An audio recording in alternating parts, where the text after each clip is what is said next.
Let's talk about your Bitcoin, your new book now, the Fiat Standard.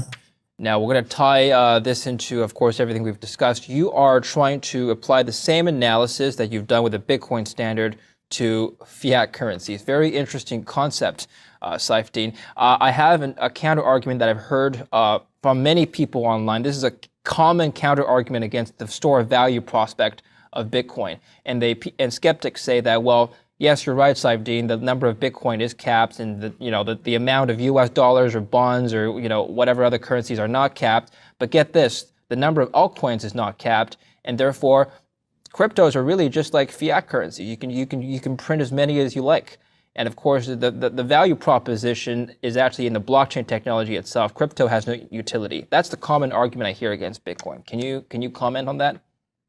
Yeah, first of all, just the blockchain technology value proposition, I think, is just is a terrible misunderstanding back from 2015, and I think I wasted enough of my life trying to talk about that. If anybody's interested, look at the last chapter of my book. It explains why basically, the only thing that works in blockchain technology is Bitcoin on the one hand, but and the case of altcoins, I think. Yeah.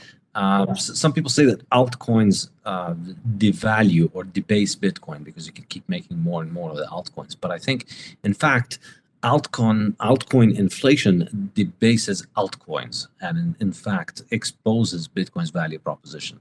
And that's because altcoins individually are inflationary, but also collectively they're all inflationary because they're all in one category of goods together, which is inflationary digital currencies that are not decentralized, that have a small group of people that control them. And that's a distinct product from Bitcoin, which is the only one that is truly decentralized, the only one that truly nobody controls, and the only one where you can know with a very high degree of certainty that there's not going to be more than 21 million. You know what the supply is going to be. But with all the other digital currencies, you don't know how much there's going to be because there's a small group of people that can change the rules. And we've seen some of the bigger altcoins hard fork very regularly, and so with one of these hard forks, they could 100x the supply. You could go from a supply of 100 million to a supply of 10 billion or 100 billion or 100 trillion, and then that will massively devalue the existing coins. So I don't think there's a serious case for investors to look into other digital currencies because I think this is the traditional market's critique of Bitcoin and digital assets applies to altcoins. It doesn't apply to Bitcoin. When people say, well, it's just numbers on a computer and it can get hacked. It's true in altcoins. There are a group of people that you could get into a room and put a gun to their head and they can change the numbers. It's not true in Bitcoin. There are no people that you can put into a room and get them to change the Bitcoin protocol. So that's why Bitcoin is really the only one that has a credible monetary policy. We know how much Bitcoin is going to be. And, for the last 12 years, we've had the monetary policy laid out. And we've seen Bitcoin stick to it in spite of so many people trying to change it for so many reasons. But it continues to stick to it. So we don't have that with other coins. And that's why, they trade on other value propositions. They talk about, well, we're going to do smart contracts or whatever buzzword of the month they're going to do, or all of these newfangled things that they come up with, but they can't really compete on the actual value proposition of Bitcoin. There's no coin that can credibly say that, yeah, we have this much supply and we're never going to make a difference. We're never going to make a change in the supply. So that's why I think, the more altcoins happen, the more they eat up their own, they eat into each other because so you're doing a smart contract platform. Well, a lot of other people can start building smart contract platforms too. And how is yours special? And they'll make more tokens, and then there'll be more and more and more tokens, and you can keep inflating the number of those tokens. So all of the demand for smart contract will eventually dissipate over many, many, many, many networks that want those things. But demand for Bitcoin can only be met by Bitcoin. And what are some of the things people can learn about the fiat currencies you talk about in your new book? Do you ever compare Bitcoin directly to the concept of fiat? If someone were to say to you, Saifedean, I think Bitcoin is exactly like fiat, how would you say? Do you talk about that in your book? Yeah, basically the book is a comparison of the technologies. And so, I wrote the Bitcoin Standard thinking, all right, I have an engineering background and I have an economics background. I'm going to look at this and try and explain it from first principles. How does it function? What does it do? And once you understand the function, you can understand the implications. Like, an engineer writing a description of a product that they've come across or they've built. So this is how I looked at Bitcoin for the Bitcoin standard. And I think that approach seemed to prove quite popular. A lot of people tell me that it was a great intro to understanding Bitcoin and getting to really know the why of Bitcoin. And that's I think, the essence of it. So thinking about it functionally was a very powerful tool. And then it occurred to me, maybe I should do the same thing with the fiat monetary system. And the difference here, of course, nobody designed fiat in the same way that Bitcoin was designed.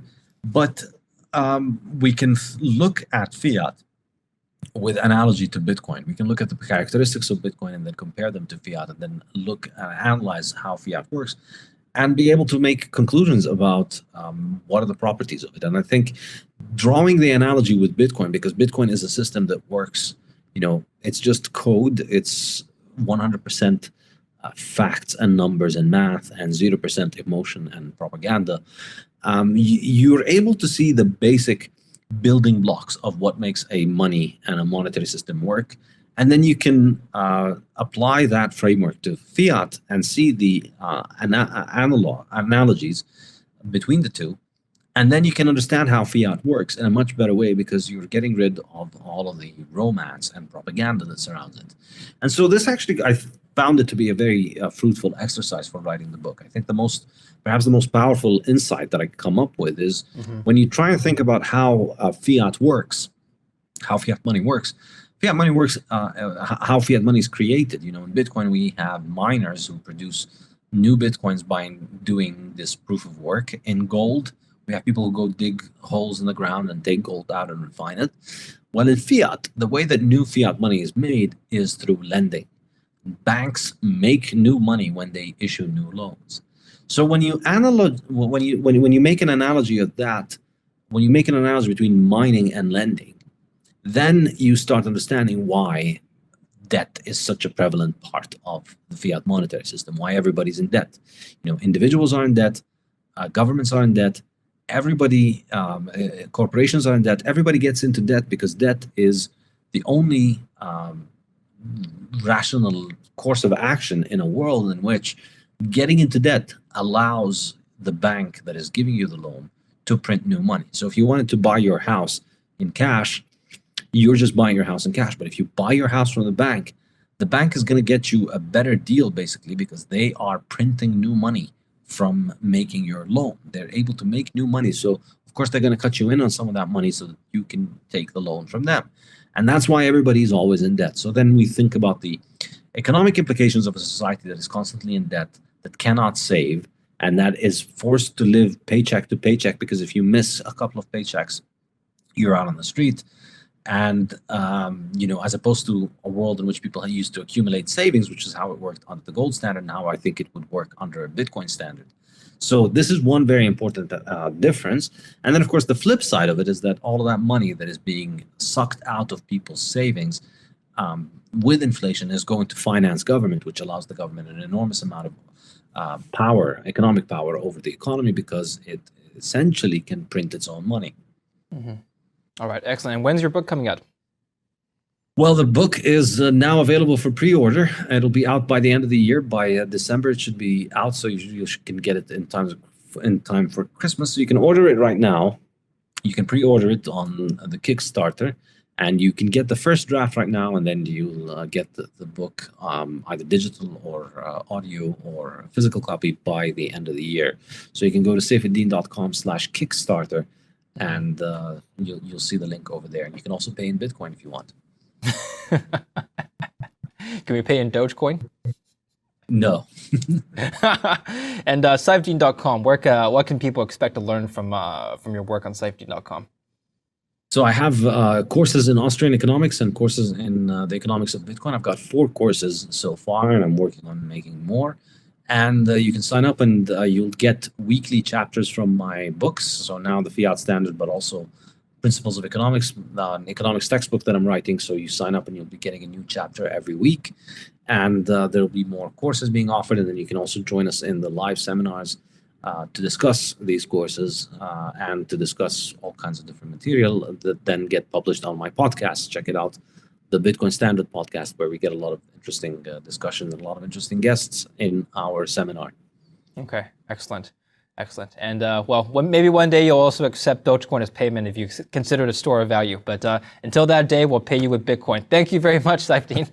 Thank you for coming on the show. Thank you very much for having me, David. Have a good day. Take care. You too. And thank you for watching Kitco News. I'm David Lin.